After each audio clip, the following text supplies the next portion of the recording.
నమస్కారం. Welcome to I dream. ధర్మ మార్గం విత్ విజిత కార్యక్రమానికి స్వాగతం. ప్రస్తుతం మనతో పాటు ఉన్నారు ప్రముఖ సామాజిక ఆధ్యాత్మికవేత్త లక్కరాజు నిర్మలమ్మ గారు. అమ్మగారితో మాట్లాడి మరిన్ని ఇంట్రెస్టింగ్ టాపిక్స్ అడిగి తెలుసుకుందాం. మంచి మంచి విషయాలు, మంచి మంచి కబుర్లు మాట్లాడుకుందాం. అమ్మ నమస్తే. నమస్తే.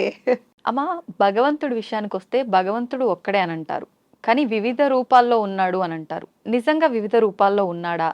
ఎందుకు ఉంటాడు వివిధ రూపాల్లో? వివిధ రూపాల్లో యాక్చువల్గా మనం చూస్తూనే ఉన్నాం కదా నాన్న.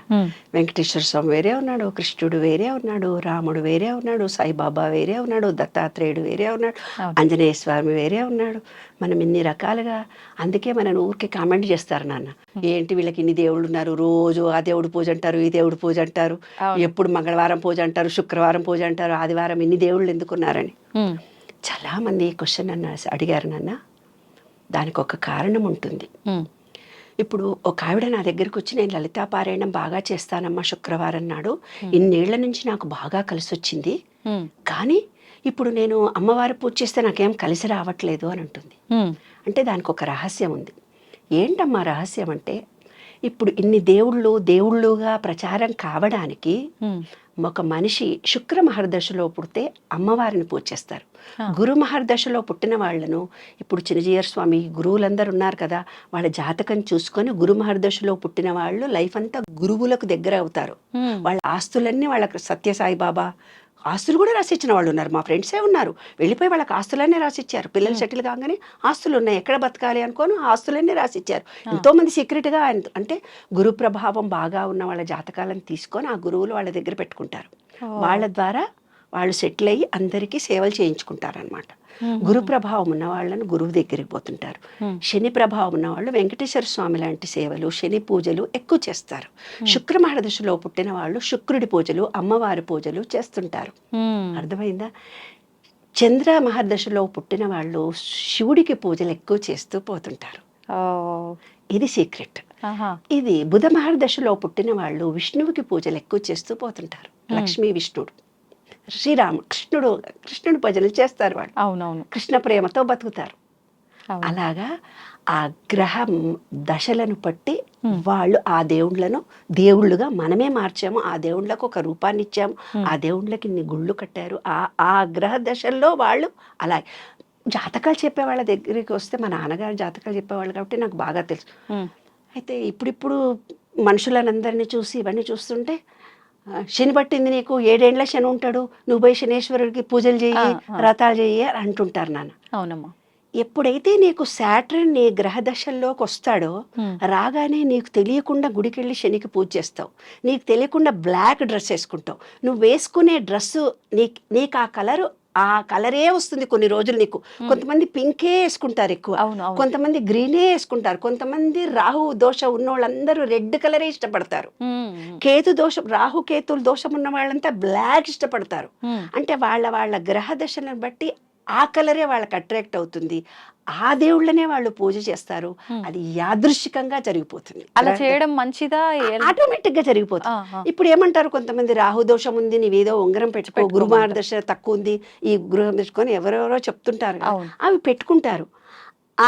ఆ గ్రహ దశ పోయి వేరే దశ వచ్చినప్పుడు ఆ ఉంగరం ఊడిపోతుంది. నీకు తెలుసా? అది నీ చేతిలో ఉండదు, అది పట్టదు, లేకపోతే కట్ చేయించుకోవాల్సి వస్తుంది. అలాగ మన గ్రహ దశలు మారిపోతూ ఉండగానే అప్పుడే ఏమవుతుందంటే ఆ రాళ్ళు, ఆ దేవుడు. ఇప్పుడు నా దగ్గరకు ఒక ఆమె వచ్చింది, నేను అమ్మవారి పూజనే నమ్ముకున్నాను, అమ్మవారి పాదాలనే, నేను ఇన్నేళ్ల నుంచి అమ్మవారిని, ఇప్పుడు నేను అమ్మవారికి ఏం కోరుకున్నా తీరుతులేదు, అమ్మవారి పూజ చేయలేకపోతున్నా, లేకపోతే పీరియడ్ అని అడ్డం వస్తుంది, లేకపోతే ఎవరో చనిపోతున్నారు, దీపం కూడా పెట్టలేకపోతున్నా, నాకు ఎందుకు అని. అప్పుడు నేను చెప్పాను, ఒక మనిషి పుట్టిన తర్వాత గ్రహ దశలు మారుతుంటాయి. శుక్ర మహర్దశ పోయి శని మహర్దశ వచ్చింది అంటే శుక్రుడి పూజలు ఆమెకు అచ్చిరావు, ఆమె చెయ్యలేదు. శని మహర్దశ వచ్చింది కాబట్టి ఇప్పుడు శని పూజలు ఎక్కువ చేస్తుంది. తర్వాత దర్శలో గురువు వస్తాడు, గురు పూజలు ఎక్కువ చేస్తారు. మనకు తెలియకుండా కూడా, అంటే గురు మహర్దశలో నువ్వు పుట్టినప్పటికీ కూడా నీ అంతర్దశలన్నీ మారుతూ పోతున్నప్పుడు నీలో పరివర్తనలో అలా మార్పులు, ఆ దేవుళ్లను కొలవాలని, ఆ మనుషుల దగ్గరికి నువ్వు చేరువుగా వెళ్ళాలని ఆటోమేటిక్గా ఇది యాదృష్టికంగా జరుగుతున్నటువంటి అంశం నాన్న. అంతేకాని ఇన్ని దేవుళ్ళు రాముడు ఉన్నాడు, కృష్ణుడు ఉన్నాడు, వినాయకుడు ఉన్నాడు. ఈ దేవుళ్ళందరూ కూడా ఆ గ్రహ దశలను బట్టి జరుగుతున్నటువంటి అంశంతో ఆ దేవుళ్ళకు చేరువుగా వస్తారు. ఇంకొక గూఢ రహస్యం కూడా ఉంది ఇందులో. ఏంటమ్మా? ఇప్పుడు మన శరీరంలో మూలాధారం అనేది వినాయకుడు, దాని తర్వాత ఉండేది స్వాధిష్టానం. స్వాధిష్టానం అంటే జలము, తర్వాత ఉండేది మణిపూరకము సూర్యుడు. ఈ క్రింది నుంచి క్రిందికి ట్రయాంగిల్ అంటే యూట్రస్ ఎలా ఉంటుందో ఇలా చూపిస్తారు కదా, దాన్ని బ్రహ్మ అంటారు.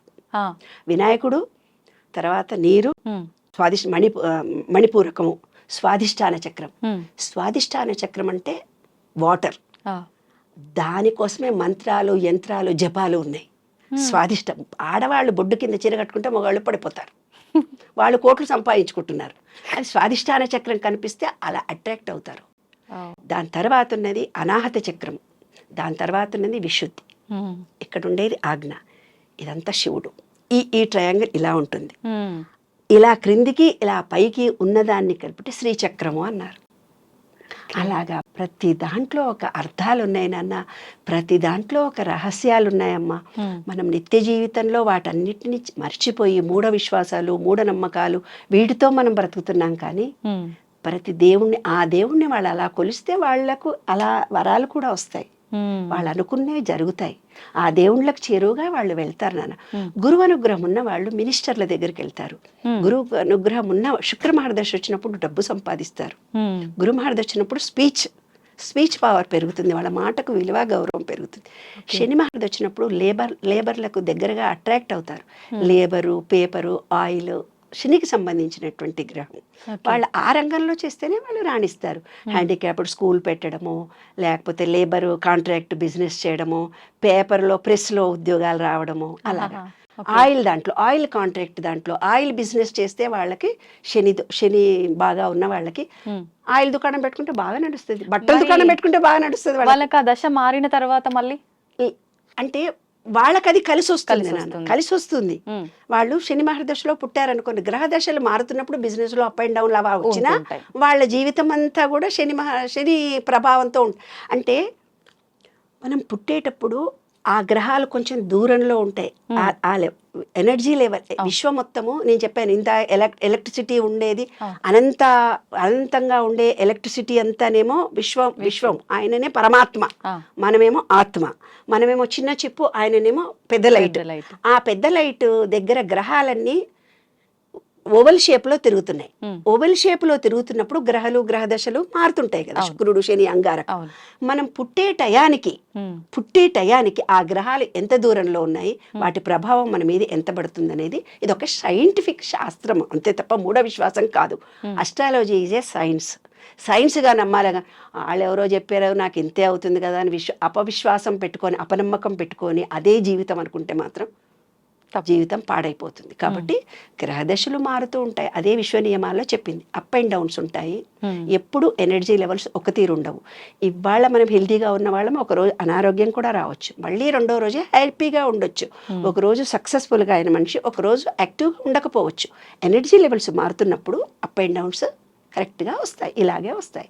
అలాగే మన దేవుళ్ళ యొక్క రూపాలు, మన గ్రహ దశలను బట్టి ఆయా రూపాలు, ఆయా దేవుళ్ళను మనం ఆకర్షిస్తాము, ఆయా దేవుళ్ళతో చేరువుగా ఉంటాము, ఆయా దేవుళ్ళు మనకు వరాలిస్తారు. అమ్మ, కొంతమంది మాటికి ఏదైనా కోరిక కోరుకోవడము, ఆ కోరిక నెరవేరలేదని చెప్పి ఇంకో దేవుడికి మారిపోవడము, ఎవరైనా నేను పలానా దేవుడి దగ్గర మొక్కుకుంటే నాకు కోరిక తొందరగా నెరవేరిందని చెప్పగానే వీళ్ళు పూజించే దేవుడిని పక్కన పెట్టి అటెళ్ళి పూజ చేయటము, ఇలాంటివి చేస్తుంటారు. ఇప్పుడు ఇవి కూడా వాళ్ళ నమ్మకాన్ని బట్టి వెళ్తున్నారా, లేదంటే మీరు చెప్పినట్టుగా ఈ గ్రహ దశలను బట్టి జరుగుతుందంటారా? గ్రహ దశల్ని బట్టి కూడా జరుగుతాయి, మూఢ విశ్వాసాలను బట్టి కూడా జరుగుతాయి. వాళ్ళ దశ ఎక్కడుంది, శుక్ర మహర్దశలో ఉన్నారు ఒకళ్ళు అనుకుందాం. కానీ వాళ్ళు ఏం చెప్పారు, వెంకటేశ్వర స్వామి పూజలు చేస్తే మాకు మంచిగా అయిపోయింది, వెంకటేశ్వర స్వామికి 7 వారాలు నోము నోచాను చెయ్యి అంటారు, అక్కడికి పోయి చేస్తారు. అంటే ఏం జరిగింది, వాళ్ళున్న దశకు వేరే చేశారు కాబట్టి వాళ్ళకి అది ఫలించదు, కోరిక తీరదు. లేదు, ఒక శుక్ర మహర్దశలో ఉన్నారు, శని మహర్దశ ఎంటర్ అవుతుంది వాళ్ళకి. ఎంటర్ అయ్యేటప్పుడు వెళ్ళి శని మహర్దశ, శుక్రుడి పూజ, అమ్మవారి పూజలు చేసేవాళ్ళు వెంకటేశ్వర స్వామినో రాముడి దగ్గరకో వెళ్ళి పూజలు చేశారు. లాస్ట్ మూమెంట్లో అంటే ఇప్పుడు ముప్పయో తారీఖు ఒకటి వచ్చేటప్పటికి 28 దగ్గరికి వచ్చింది అనుకో 2 డేసే కాబట్టి ఫలిస్తుంది గ్యాప్ లో బార్డర్ లోకి ఆ వచ్చినప్పుడు బార్డర్లోకి వచ్చినప్పుడు ఏ దశనైనా మారేటప్పుడు శుక్రమార దశ వచ్చేటప్పుడు మంచి చీరలు కట్టుకుంటావు, రోజో చీర కట్టుకుంటావు, రోజో నగేసుకుంటావు, టీవీలో కనపడతావు, పేపర్లో కనిపిస్తావు, నీ మాటకు వాల్యూ ఉంటుంది, మంచిగా ఎంజాయ్ చేస్తావు, ప్రదేశాలని తిరిగి చూస్తావు. కేతు దశ రాగానే నువ్వు మంచి తీర్థయాత్రలు చేస్తావు, తిరుగుతూనే ఉంటావు. ఏందిరా బాబు వాడు ఒక్కరోజు కూడా ఇంట్లో ఉంటలేడు, వాడు పుట్టినప్పటి నుంచి ఆ ఉద్యోగం అని కరీంనగర్ పోతున్నాడు, వరంగల్ పోతున్నాడు, తిరుగుతూనే ఉన్నాడు. అంటే కేతు మహర్దశలో పుట్టిన వాళ్లకు పాపం ఒక చోట ఉద్యోగం దొరకదు, తిరుగుతూనే ఉంటారు ట్రాన్స్ఫర్స్ అయిపోయి వాళ్ళంతా. అలాగా ఒక్కొక్క దశలో ఆ వ్యక్తి పుట్టిన గ్రహాన్ని బట్టి ఆ వాళ్ళ వ్యక్తిత్వాన్ని బట్టి వాళ్ళ ఆలోచన విధానం మారుతుంది. ఇంతమంది దేవుళ్ళు కూడా ప్రతి దాంట్లో కూడా ఒక పాజిటివ్ ఎనర్జీ ఉంది నాన్న, తప్పనిసరిగా ఉంది. వాళ్ళు ఏ దేవుణ్ణి ఎలా కొలిచినా కూడా వాళ్ళకి ఆ రూపంలో వాళ్ళకి అనుగ్రహం కలుగుతుంది. సంతోషం అమ్మ, చక్కగా వివరించారు. ధన్యవాదాలు. Thank you.